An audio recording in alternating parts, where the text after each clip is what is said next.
waliigaltee biyyaalessarraa baqachuun gaaga'amaa biyya teenya rakkisaa fi walxaxaa taasisaa jira jedhe KFO'n ibsa baasen. KFO'n ibsa haala yeroo Itoophiyaa yeroo ammaa keessa jirtu ilaalchisee ibsa baase kanaan biyyi teenya har'a gaaga'amaan raafamaa jirti, nageenyi hin jiru. Kutaalee biyyattii tokko tokko keessatti labsiin kumaandii poostii labsamee uummanni kumaandii poostiin bulaa jira jechuudhaan qeeqee jira. Daawwattoota keenya guutummaa ibsa kanaa oduun booda isiniif dhiyeessina. Waltajjii paartiilee siyaasaa jidduutti gaggeeffamaa jiruun mormitoonni garii injifannoolee uummanni Oromoo qabsoo isaatiin gonfate balleessuuf sochirra akka jiran dhagahamaa jira. Paartiin Bilisiginnaa erga paartiilee siyaasaa Oromoo jajjaboo deeggarsa uummata bal'aa qaban dorgommii filannoo keessaa baaseen booda paartiilee jiraachuu Oromiyaaf qormaata ta'an waliin filannootti deemaa jira. Paartiileen akka Innaat Itoophiyaa, Izeema fi Hibrii Itoophiyaa jedhaman Oromiyaan akka naannootti jiraachuun madda rakkooti jedhanii amanu.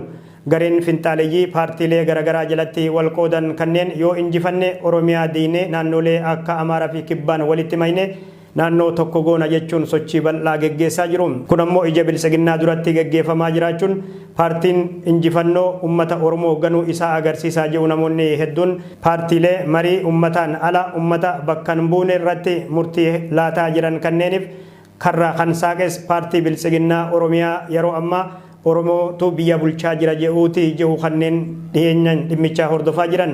Gaaffii afaanii uummanni Oromoo qabus qixa dogoggoraatiin ilaalaa jiru. Paartiileen kanneen paartiileen Innaat Itoophiyaa fi Izeeman alaabaa sirna durii qabatanii filannootti deemaa kan jiran yeroo ta'u ni injifatan taanan alaabaa kaleessaa dhiigni lammiilee jalatti dhangala'aa ture humnaan guutuu biyyatti irratti dhaabuuf akka hawwanillee gabaafamaa jira. Kun murtii waliigaltee malee uummattoota irratti fe'amuu fi jeequmsa siyaasaa hamaa fiduu malu jedhamee sodaatama. Filannoon Itoophiyaa marsaan jahaffaan adeemsifamuuf guyyoota muraasa qofaatu hafe. Humni TPLF tooftaa riphxee loltummatti erga deebi'ee naannoo Amaaraa godina Saba Waaga Himaratti haleellaa geggeesse.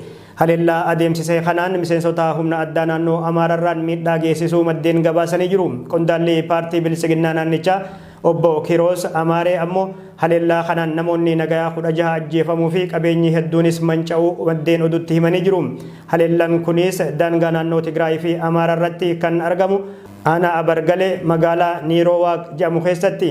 Weeraraa humnoonni TPLF akka lakkoofsa Itoophiyaatti bitootessa 18 bara 2013 ganama bariisaa adeemsisan kanaan miseensonni humna addaa naannoo Amaaraa baay'een ajjeefamuu isaanii TPLF himatee jira. Akka jiraattonni himanitti ammoo haleellaa kanaan konkolaattonni mootummaa 4 fi ambulaansiin 3 guutummaatti barbadaa'uu isaanii gabaasanii jiru. Dubbi himaan TPLF obbo Gabree Gabra Tsaadiq ammoo haleellaa kanaan humnoota naannoo Amaaraa naannichaa turanirra miidhaan ulfaatan dhaqqabuu fi guutummatti barbadaa'uu himan. Mootummaan naannoo Amaaraa gareen TPLF haleellaa kanaan namoota nagayaa 10 ajjeese jechuun himataa jira. Garuu jiraattonni lootee seentonni sun manneen qondaaltota mootummaa fi maadheelee humnoota nageenyaa qoratanii erga turanii booda haleellaa san raawwatu maddeen oduutti himanii jiru. Magaalaan Niiroowaaq haleellaan kun keessatti geggeeffame daangaa Tigraay irraa fageenya kiiloomeetira 7 qofa fagaattee argamte jedhame. Hidhattoonni TPLF sun ganama bariisan lixaa fi naannawa bataskaanan haleellaa magaalaa irratti geggeessuu isaanii jiraattonni himan. Lola sa'aatiilee dheeraa ture saniin booda raayyaan ittisa biyyaa dirmannaaf dhufe akka haleelames gabaafamee jira. Gareen haleellaa kana geggeesse raayyaa ittisa biyyatti haxxee hidhuun miidhaa irraan geessisullee maddeen gabaasanii jiru.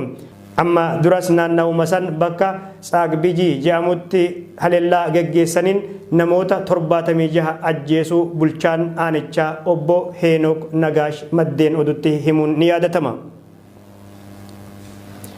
Oromiyaa kutaalee garaagaraa keessatti kaardii filannoo fudhadhaa jechuun dabballoonni mootummaa uummata rakkisaa jiru jedhame. Erga addi bilisummaa Oromoof KFO'n filannoo keessaa bayanii booda Oromiyaa magaalotaaf kutaalee biyyattii hunda keessatti kaardii filannoo fudhadhaa jechuun lammiilee rakkisaa jiru. Lammiilee kaardii fudhachuu didan tajaajila hawaasummaa dhoorguun adabaa akka jiranillee gabaafamaa jira. godinaalee Harargee lixaa fi bahaa keessatti akkasuma Oromiyaa godinoota Arsii Baalee fi bakkoota biroo keessatti rakkoon kun wal fakkaatan itti fufee akka jirutu gabaafamaa jira. Gama biraatiin Oromiyaa gara lixaa fi kibbaa naannolee kumaandi poostiin bulaa jiran keessatti filannoon waan hin geggeeffamneef lammiileen ammas bulchiinsa waraanaa jalatti ukkaanfamanii yaaddoo keessatti argamuu jedhame. Mootummaan Itoophiyaa sababa waraana bilisummaa Oromootu godinaalee Wallaggaa afranii fi kibba keessa soso'aa jiruun lixa Oromiyaa fi kibba keessatti sochiin filannoo akka hin taasifamne ugguree jira. Miseensonni waraana nagaa eegduu dhaabbata mootummoota gamtoomanii Itoophiyaarraa bakka bu'an 100 Suudaanitti kolugaltummaa gaafatuun dhagahame. Akka maddii oduu Suudaan Tiriibuun gabaasetti humni waraanaa Itoophiyaa UN Suudaan kutaa Abeeyitti bobbaafamanii turan 100 ta'an kolugaltummaa gaafatanii jiru. Kanneen kolugaltummaa gaafatan sun dhalattoota Tigraayis jedhamee jira. Miseensonni humna nagaa eegduu amma biyyatti deebi'uu didan kanneen dhalattoota Tigraay yeroo ta'an sodaa nageenyaaf jecha gara Itoophiyaa deebi'uu akka hin feene himatanii jiru. Amma durasa miseensonni UN Itoophiyaarraa bakka bu'an 15 kutaa Abeeyitti bobbaafamanii turan sababa Tigraay keessatti lolli gaggeeffamaa jiruuf sodaa nageenya isaaniif jecha Itoophiyaatti akka hin deebine dirree xayyaaraa Juubatti duduun isaanii kan yaadatamu. Dhimma kanarratti mootummaan Itoophiyaa ibsa laate hin qabu. Mootummaan Somaaliyaa fi mormitoonni waliigaltee irra gahuun dhagahamee jira. Qaamoleen siyaasaa Somaaliyaa erga torbee tokko oliif wal raasaa turaniin booda kaleessa waliigaltee irra gahuu isaanii maddeen gabaasanii jiru. Ministeerri muummee Somaaliyaa Muhammad Hussein Rooblee mormitoota fi bakka bu'oota naannolee Hirshabeelle fi Galmudug waliin kaleessa mari'atanii jiru.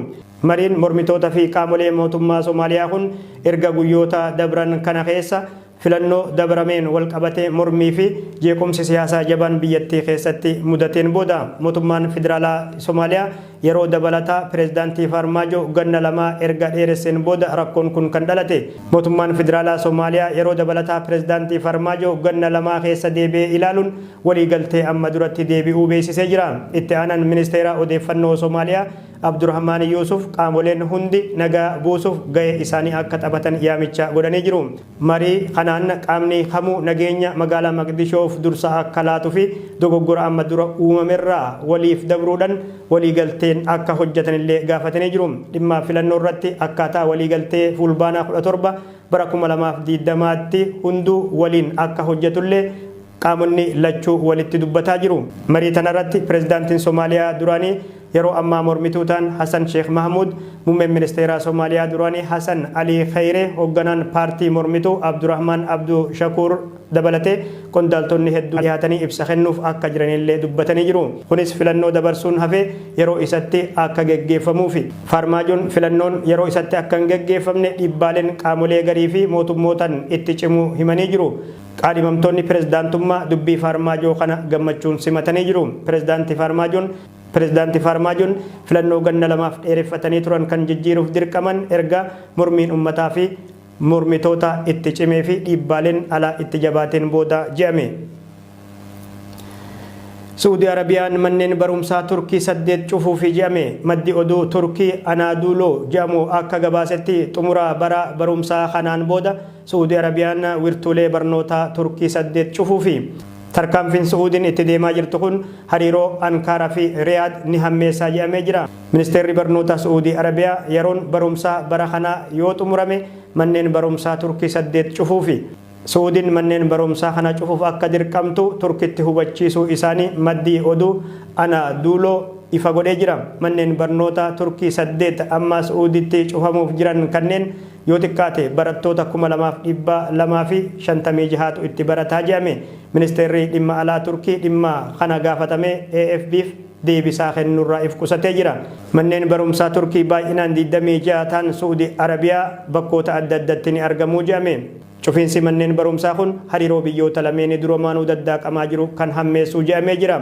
Hariiroon Saudi Arabiyaa fi biyya Turkii kana hammaate erga gaazexeessaa Jamaal Khashoggi biyya Turkii keessatti ajjeefameen booda.